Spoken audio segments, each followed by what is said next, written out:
무너진 하늘에 솟아날 구멍이라는 제목으로 우리 말씀을 묵상하도록 하겠습니다.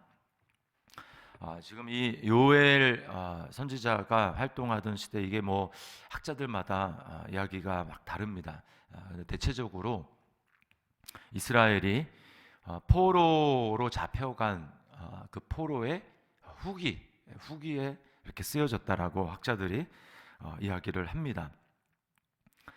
자, 그런 상황 가운데 지금 어떤 그 위기와 이스라엘이 지금 어려운 상황 가운데 놓여 있냐면, 자, 이렇게 한마디로 얘기하면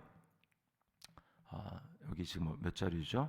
이 4절 말씀에 보면 팥중이가 남긴 것을 메뚜기가 먹고 메뚜기가 남긴 것을 느치가 먹고 느치가 남긴 것을 황충이 먹었도다, 이렇게 이야기를 합니다. 이게 뭐냐면 한마디로 요즘에 뭐 이제 아프리카나 또는 중국이나 이런데 기상이변으로 해서 메뚜기 떼가 이렇게 출몰한다고 이야기를 하죠.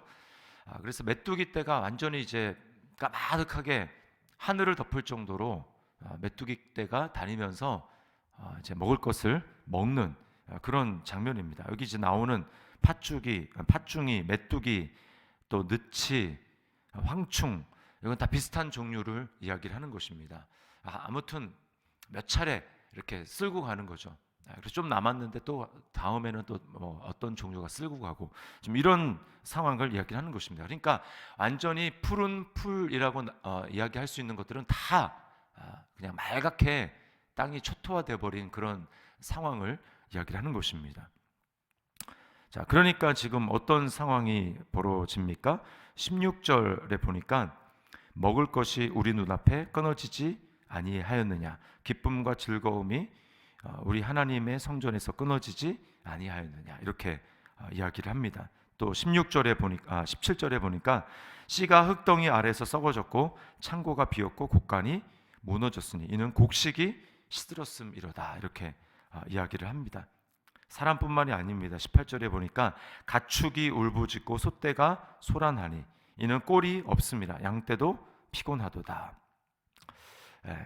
지금 이런 상황 가운데 온 나라가 먹을 것이 없는 상황입니다. 자, 근데 이 먹을 것이 없는 상황이 단지 먹을 것이 없는, 그냥 먹을 것이 없다, 이것으로 끝나는 것이 아니라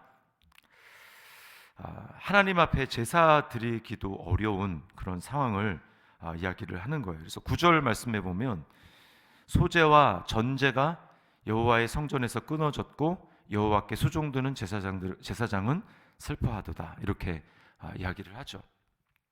제가 이 말씀을 준비하면서 지금 요즘 우리나라 상황이랑 참 비슷하다라는 생각을 하게 됩니다. 물론 곡식이 없는 것은 아니죠, 우리가. 그러나 어떤 상황에서 그러냐면, 이게 지금 이스라엘 백성이 한 번도 경험해 보지 못한 그러한 극심한 어려움이죠. 2절에 보면 너희의 날에나 너희 조상들의 날에 이런 일이 있었느냐, 이렇게 이야기를 합니다. 처음 겪는 이런 전무후무한 어려움 가운데 온 나라가 지금 슬퍼하고 걱정이 가득한 그런 상황 가운데 있습니다. 지금 우리는 코로나19로 인해서 지금 한 2년 정도 온 나라가 참 어려운 상황 가운데 있습니다. 한 번도 우리가 이런 것을 경험해 보지 못했죠. 외출을 할 때, 집 밖을 나갈 때 마스크를 벗지 못하는 이런 일이 지금 계속해서 진행되고 있습니다. 그리고 자영업자들과 소상공인들이 지금 자살을 했다, 또 폐업 신고를 한다, 이런 일들이 엄청나게 많이 있습니다. 그들의 고통과 절규가 계속되고 있죠. 그리고 뿐만 아니라 우리나라뿐만 아니라 전 세계도 마찬가지입니다. 이런 참 두렵고 또 어려운 이런 상황 가운데 놓여 있습니다.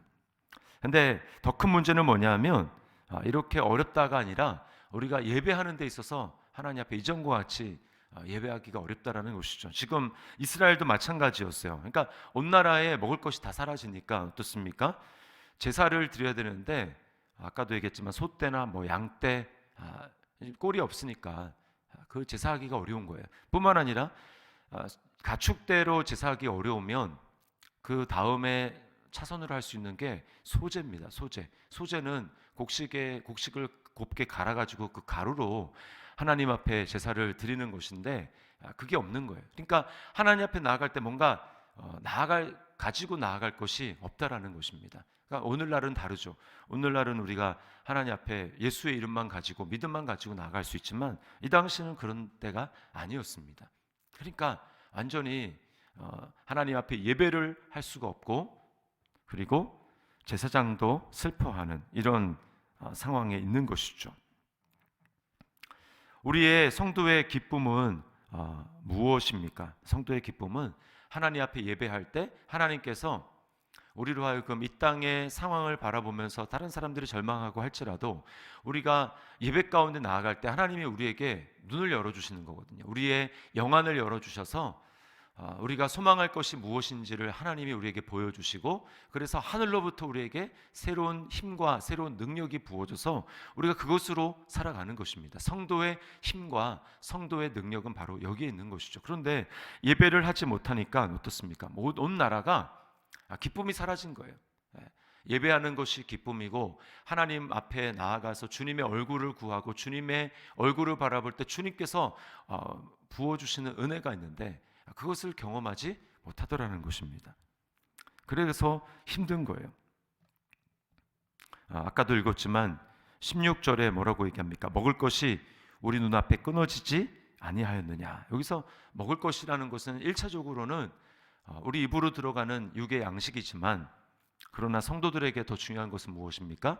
영의 양식이에요. 이 당시에는 성경을 가지고 있지도 않았습니다. 그러니까 우리처럼 성경을 펴면서 읽고 하나님의 은혜를 받을 수 있는 게 아니에요. 나아가서 말씀을 들어야 되는데 듣지 못하는 것입니다. 선포되는 말씀도 듣지 못하는 것이죠. 그러다 보니까 어떻습니까? 16절 그 뒤에 기쁨과 즐거움이 우리 하나님의 성전에서 끊어지지 아니하였느냐. 예배의 감격과 기쁨이 사라지는 것이죠.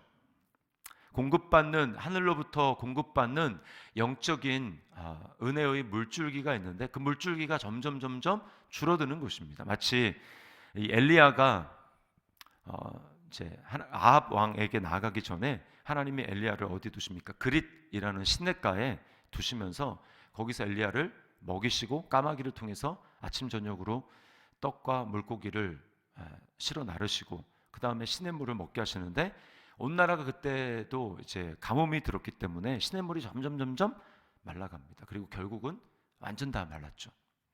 마치 그와 같이 하늘로부터 우리에게 주어지는 예배를 통해서 주시는 하나님의 공급하시는 은혜가 있는데 그 예배를 제대로 하지 못하다 보니까 성도들 얘기를 듣죠. 예배를 드리는데 온라인으로 예배하다 보니까 손톱과 발톱을 깎으면서 예배를 한다. 또 이것저것을 먹으면서 예배를 한다. 전화 오면 전화를 받는다. 등등 여러 가지 우리가 예배라는 형식은 있지만 지금 코로나19로 인해서 우리의 예배가 무너진 사람들이 얼마나 많이 있습니까? 또 믿지 않는 남편이 집에 있는데 눈치가 보여서 그냥 교회로 오는 거면 와서 예배를 드리겠는데 그러지 못하고 있다 보니까 자기만 믿는데 온 가족이 다 예배 드리지 않으니까 참 온라인을 켜서 예배 드리는 것도 참 어렵고, 이러한 성도들이 참 많이 있습니다. 그러다 보니까 때로는 자의로 때로는 타의로 예배되지 못하고 타협이 되고 이전처럼 하나님 앞에 마음을 다해서 예배하기가 어려운 그런 상황들이 참 많이 있는 것이죠. 그러다 보니까 또 온라인에 익숙해지다 보니까 이전에는 그러지 않았는데, 이전에는 생각지 못할 그런 방식으로 하나님 앞에 와서 주일을 성수하고 하는 것이 아니라 다른 방법으로 하나님이 예배당 안에만 계시는 건 아니잖아, 하나님이 다른 데도 계시잖아, 하나님이 캠프장에도 계시지 라고 하면서 이전에는 그러지 않았을 그 기준들이 타협이 되고 무너지면서 예배다운 예배가 되지 못하는, 그래서 사실은 전심으로 하나님을 예배해야 하나님을 만나고 하나님이 주시는 놀라운 은혜를 우리가 경험할 수 있는데, 그렇지 못함으로 말미암아 자기도 모르게 영적으로 점점 말라가고 있는 우리가 이러한 시대를 보내고 있습니다.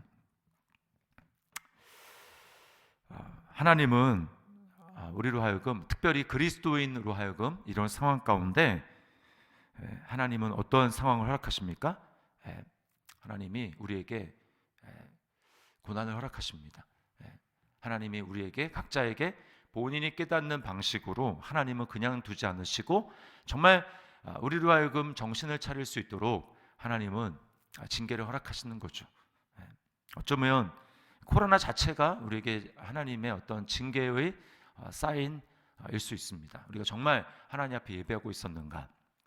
그래서 말라기에 보면 그런 말씀이 있죠. 이 백성이 헛되게 내게 예배하지 못하도록 하기 위해서 누가 성전문을 닫을 자가 있었으면 좋겠다라고 하나님이 탄식을 하시는 그런 모습을 보게 됩니다. 우리는 이런 상황 가운데 정말 어떻게 우리가 행하며 나아가야 될까라고 하는 것을 분명히 좀 기억할 필요가 있습니다. 예레미야 2장 11절과 13절 말씀에 이런 말씀이 있습니다.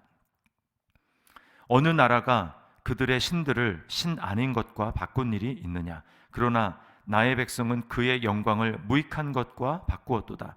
내 백성이 두 가지 악을 행하였나니 곧 그들이 생수에 근원되는 나를 버린 것과 스스로 웅덩이를 판 것인데 그것은 그 물을 가두지 못할 터진 웅덩이들이니라 라고 말씀하고 있습니다.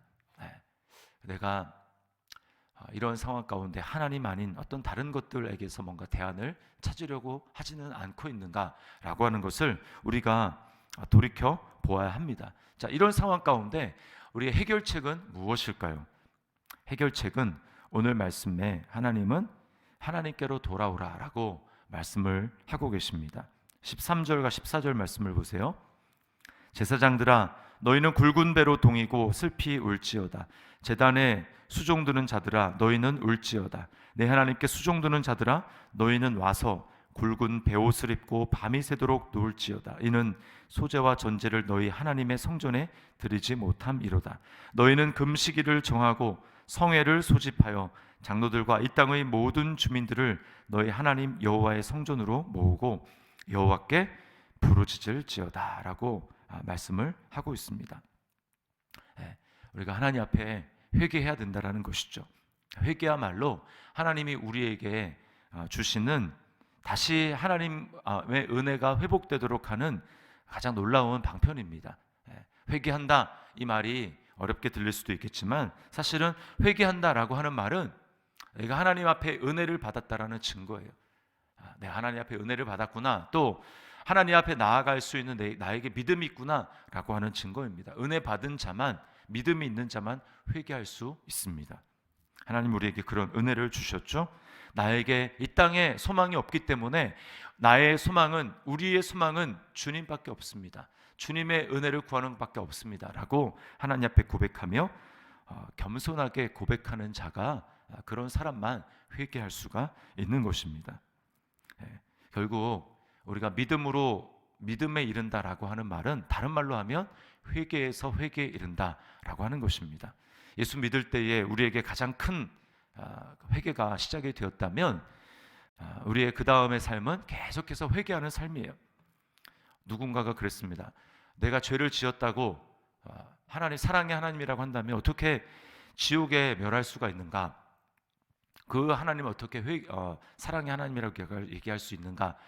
라고 어떤 사람이 이야기를 하는 것을 들었는데, 우리가 죄를 지었기 때문에 지옥에 들어가는 것이 아닙니다. 하나님의 사랑을 믿지 않고 하나님의 은혜를 믿지 않고 끝까지 하나님의 사랑에게로, 은혜에게로 돌이키고 회개하지 않았기 때문에 우리는 지옥에 가는 것이지, 죄를 지었다고 우리가 지옥에 가는 게 아니에요. 우리가 성도로서 살아갈 때 어떻게 죄를 짓지 않고 살아갈 수 있겠습니까? 그러나 더 중요한 것은 그 다음입니다. 회개하는 거예요. 내가 은혜 받은 자로서 하나님 나에게 베푸신 은혜가 있고 하나님이 나에게 주신 그 은혜에 대한 반응으로서 우리가 믿음이 있다면 그 믿음은 회개하는 것입니다. 십자가는 우리로 하여금 내가 너의 죄를 다 사했으니, 내가 너를 이미 다 용납했으니 이제는 내게로 돌이키라 라고 하시는 주님의 음성입니다.